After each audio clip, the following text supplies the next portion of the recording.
There are a lot of different kinds of cameras out there.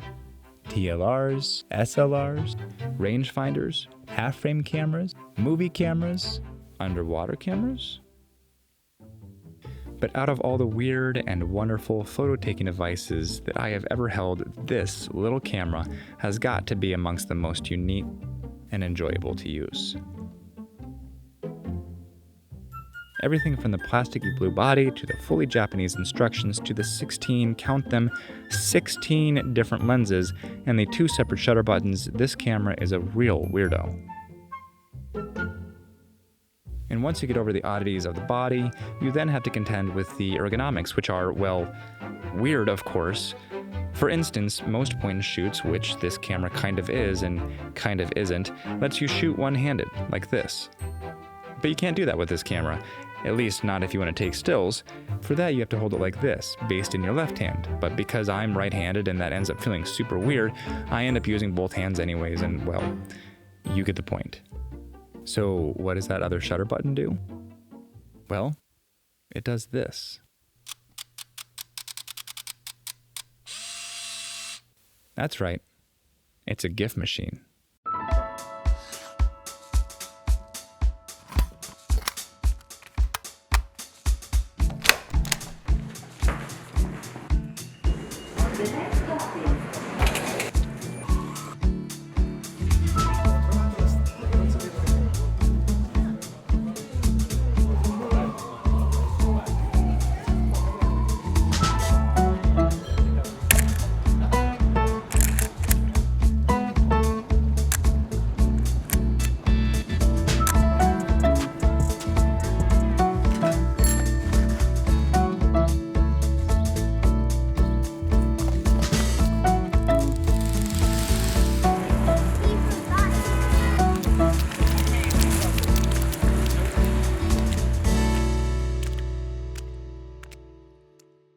Hey guys, I'm Taylor, and this is the Fujifilm Rensha Cardia Byu-N16. Now, it could be pronounced the Byu-N16 or something along those lines, but I've always just called it the Byu-N16. This camera came out in 1995 and is the updated version of a camera that was released in 1991 that was simply called the Rensha Cardia. Both cameras shoot a series of subframes or sub-photos over the space of 2 normal 35mm exposures. The original had 8 photos inside of that space, and this one has 16. The layout is pretty self-explanatory. There's a retractable lens shield, complete with requisite Pac-Man heads, some instructions on the back, a plastic tripod socket, battery compartment, an LCD on top with shots taken, battery life, and display of the lenses/photos used, the main shutter button that activates the burst, and the single photo button on the left. This middle button is the mode button.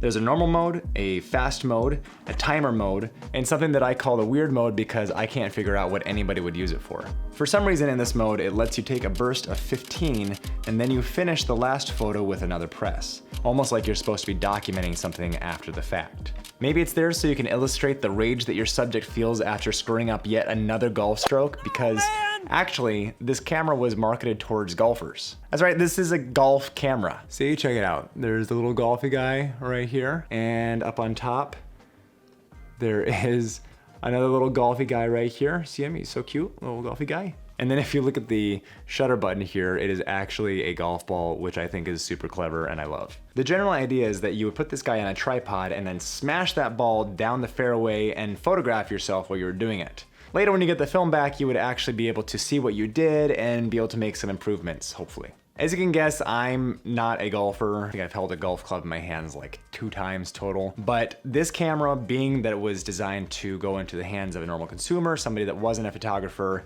is pretty limited and restricted in what it can actually do. One might describe the camera as being somewhat unflexible and, as I've mentioned several times, kind of weird. For instance, these are all fixed focus 20mm f9.5 lenses. Each one of them has their own shutter mechanism behind the glass slash plastic, I'm pretty sure it's plastic, and they all have a permanent shutter speed of 1/250th of a second.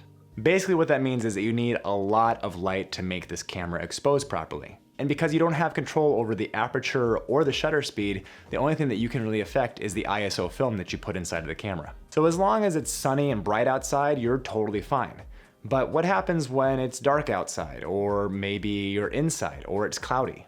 Well, you can just push your film, right? Yeah, totally that would work for a lot of circumstances, but only if you shoot your film all in the same type of light. But what if your light changes? What if you start in the beginning of the day when it's bright outside, but over the course of the day it gets darker and you end up finishing a roll at nighttime? Or maybe you start photographing when it's super dark and cloudy outside and then everything clears up and it's super sunny. In these cases, if you push your film, you would actually be overdeveloping the areas where you have the lighter exposures. Fortunately, I have a workaround for this. Stand development. The methodology of stand development pretty much always goes like this. You mix a very small amount of developer into a relatively large amount of water. Then you let your film sit in the super low dilution bath for anywhere from 60 to 120 minutes. This is a super long development time, especially compared to the normal developing times, which range anywhere from like 5 to 10 minutes or somewhere in that range. It's typically done with old school developers like Rodinal or HC110. Personally, I've used both. The way the film reacts to this process is that the highlights begin to develop first and then stop developing when they're done. Meanwhile, over the course of the many minutes that you leave the film inside of the bath, the lowlights and the darker photos have a chance to grow and grow in detail until they more or less match the exposure of the highlights. The end result is that the same exposure can give you usable negatives over all sorts of different lighting conditions, all on the same roll of film. Another side benefit of the stand development process is because it is such a slow and gentle process of developing film, the grain that you get inside of those teeny little negatives is actually really fine, and it has a much more organic, natural look to it as compared to a more aggressive style of developing. Bear in mind that this process really only works with black and white films. You can put color film into a stand development and it will produce negatives, but they won't be retrievable as far as color goes. They'll still be scanned in as a monotone or black and white photo. Unfortunately, there just isn't a way to do this with color film and preserve the color inside of it, and that really is the primary reason why all the photographs in this episode have been black and white. If you want to know more about stand development or really anything else that we talk about in this or any other episode, just let me know in the comments and I'd be happy to make a specialty episode about it. Okay, so after you develop the film, you somehow have to digitize it. Currently, I'm using the DSLR scanning method. I use my Canon 5D Mark IV with my 100mm macro lens. After I scan the photos, I drop them into Lightroom and I convert them into positives using Negative Lab Pro 2. After converting the negatives to positives, a cropped duplicate is made for every small sub-image, exported, and then inserted into the main Premiere timeline. Or you can use whatever video editor it is that you prefer. Lastly, you need to resize the images and then space them for timing, and then line them up so they flow well as a video. And then voila, you got yourself a GIF or a video. One thing to keep in mind is that you can actually display the movement of your subject in two separate ways. The first way is to keep your subject in the same place inside of the frame and let the world move behind them or around them. This is done by simply aligning some small feature like the eyes, or maybe if they're wearing headphones, something like that on your subject over and over inside of the frames, and it will appear to stay in the same exact spot. The second way to do it is to simply align an object in the scene and let your subject pass around or through it. This is done by aligning a piece of the background over and over again inside of the frames instead of focusing so much on the subject. The end result will be that your subject will appear to pass through a space instead of the background and moving behind them. The other thing that you can do is display all the images together like a normal print or scan. But if you think about it, there are so many different possibilities that you can use this camera to create. You can use the fast mode to capture something really quick. You can use the single frame mode to capture time lapses or hyperlapses. You can shoot half the images as single frames as you come up to something and then catch a burst of the rest right at the end. You can make horizontal panoramas, you can make vertical panoramas, you can do all sorts of stuff with this camera. Honestly, I think that this camera is one of the cooler and more experiment-inducing cameras that I've ever owned.